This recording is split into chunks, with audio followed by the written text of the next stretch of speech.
mahasiswa masih untuk metode pembelajarannya yaitu melalui daring, bisa dengan Zoom atau Classroom atau daring yang lainnya. Sebelum Ibu mulai untuk materi mata kuliah hematologi ini,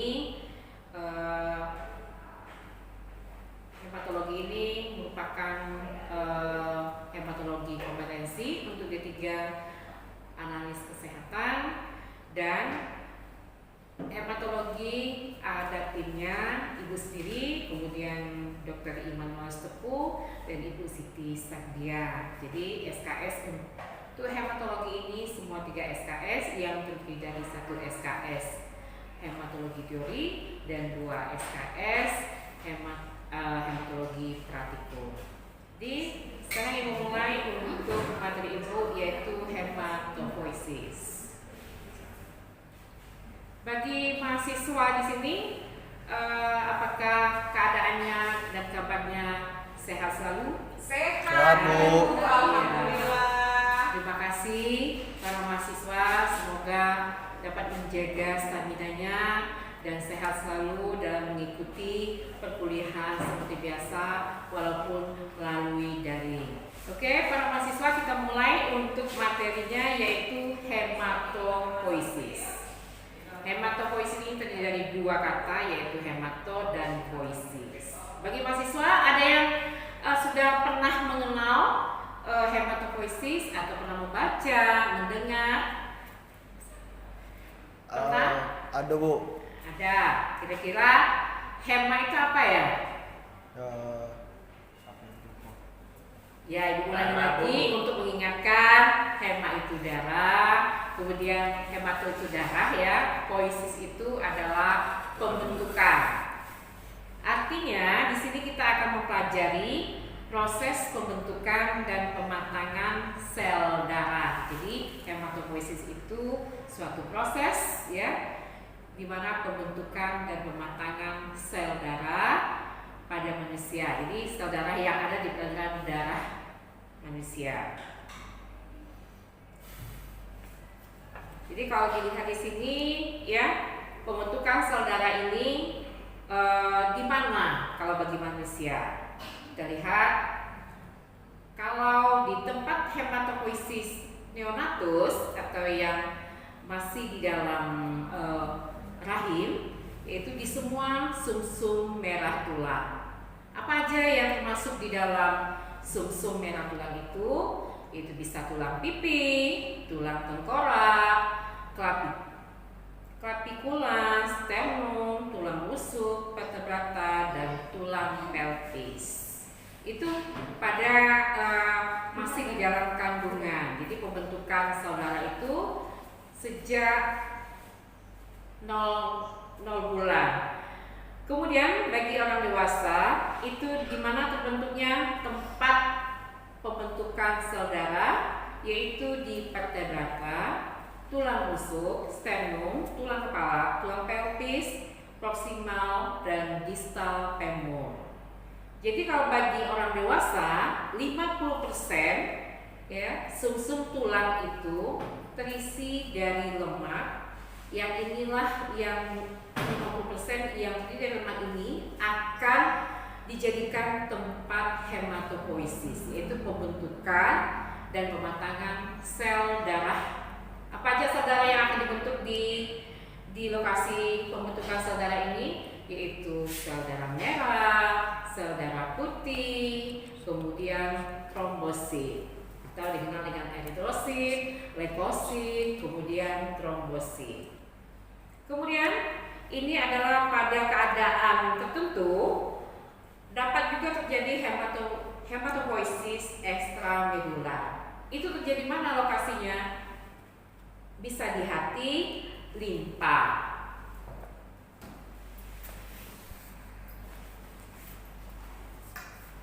Nah, kalau kita lihat di pembuluh darah kita, ya, di situ ada sel eritrosit, leukosit, kemudian trombosit.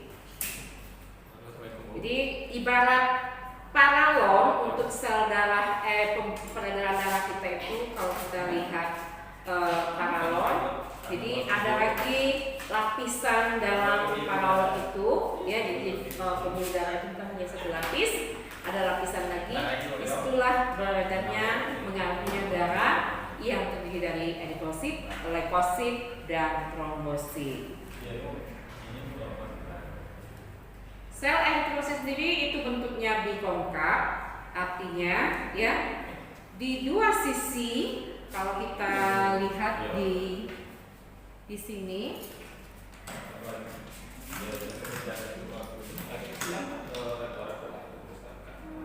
kalau kita gambarkan ini eritrosit, artinya ya ini bikonkapnya seperti ini. Jadi sisi yang di sini sama di sini itu sama. Jadi kalau dia masuk nanti di peredaran darah, ya di peredaran darah, dia kalau misalnya peredaran darahnya itu bisa masuk secara utuh, dia seperti ini. Tapi kalau misalnya lebih kecil pembuluh darahnya, mungkin karena ada penyumbatan di lapisan pembuluh darah ini, contohnya mungkin disebabkan oleh kolesterol, ya salah satunya, jadi terjadi penyempitan, maka dia akan masuk seperti ini. Maka artinya bikonkap itu dia dapat elastis masuk ke pembuluh darah. Nah, sedangkan sel leukosit ini nanti terdiri dari neutropil, eosinofil, kemudian basofil, monosit, dan limfosit. Jadi sel leukosit ini terdiri dari dua, yaitu yang mempunyai granula dan tidak mempunyai granula. Yang termasuk granula yaitu basofil, kemudian neutropil,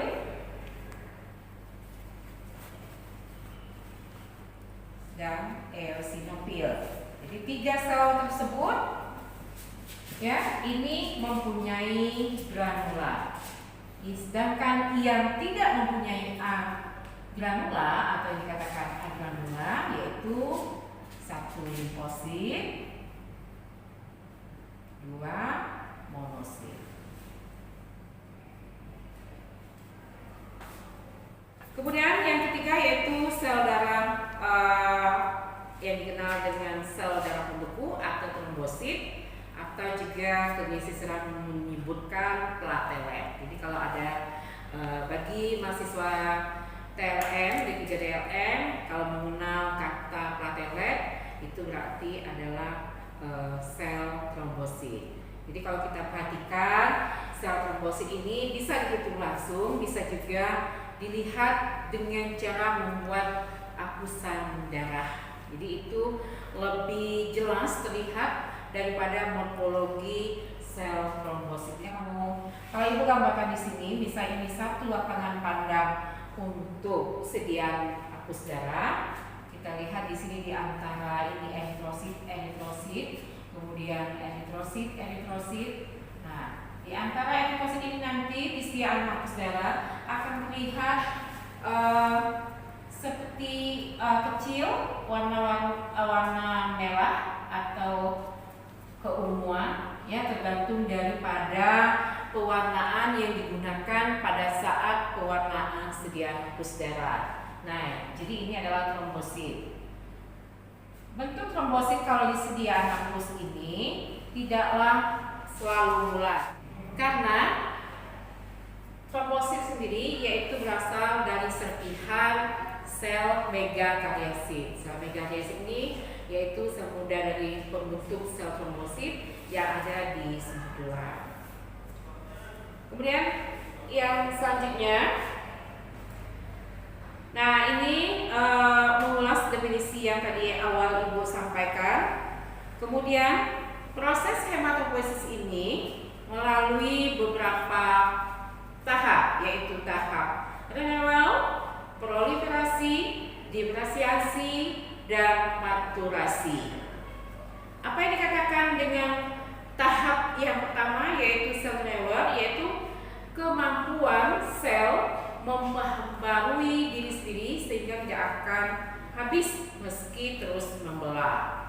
Jadi artinya di sini kemampuan sel darah itu sendiri dalam memperbarui dirinya, karena itu akan secara kontinu atau berkelanjutan dilakukan tahap untuk pembentukan sel darah. Kemudian tahap yang kedua itu proliferasi, artinya kemampuan membelah atau memperbanyak diri. Jadi sel ini kalau kita pernah sudah belajar di biologi molekuler, ada cara pemecahan sel, kemudian struktur dari sel. Di sini proliferasi yaitu kemampuan membelah atau memperbanyak diri. Jadi di sinilah sel itu membelah kemudian memperbanyak diri, maka sel darah kita itu bukan hanya 2, 3 tapi banyak dalam jumlah, misalnya kalau eritrosit dalam jumlah jutaan, kalau leukosit di dalam jumlah ribuan, kemudian trombosit di dalam jumlah ratusan ribu.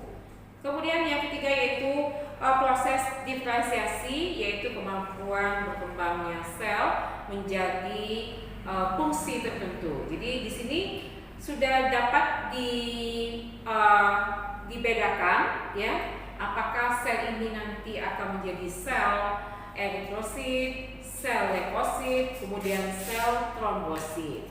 Ini nanti akan kelihatan di dalam proses diferensiasi ini untuk jadi apa maturnya sel itu nanti akan menjadi sel apa. Nah, kemudian yang terakhir yaitu proses maturasi. Maturasi itu kemampuan membatangkan dirinya si sel darah tersebut. Jadi proses ini akan dilewati atau dilalui tahap-tahap oleh masing-masing sel darah. Nah, pada orang dewasa, hematopoiesis fisiologi hanya terjadi di sumsum tulang. Jadi, hematopoiesis patologis terjadi juga di luar sumsum tulang. Ini disebut dengan hematopoiesis extramedular. Yang tadi sudah Ibu sebutkan, itu terjadi pada hati dan limfa, lokasi untuk pembentukan hematopoiesis extramedular. Selama perkembangan janin, proses ini terjadi di beberapa tempat, terdiri dari 3 fase, yaitu fase mesoblastik, yaitu di Yolk, kemudian fase hepatik dan fase medularis. Nah, itu materi yang Ibu sampaikan tentang hematopoiesis.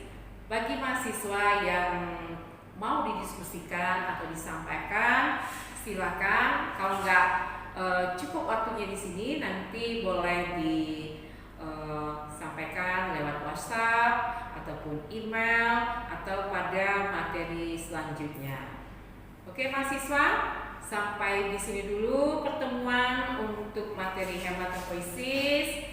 Semoga ini sangat bermanfaat apa yang Ibu sampaikan, dan Ibu akhiri dengan selamat pagi dan salam sejahtera untuk mahasiswa dan kita semua di sini, dan salam sehat.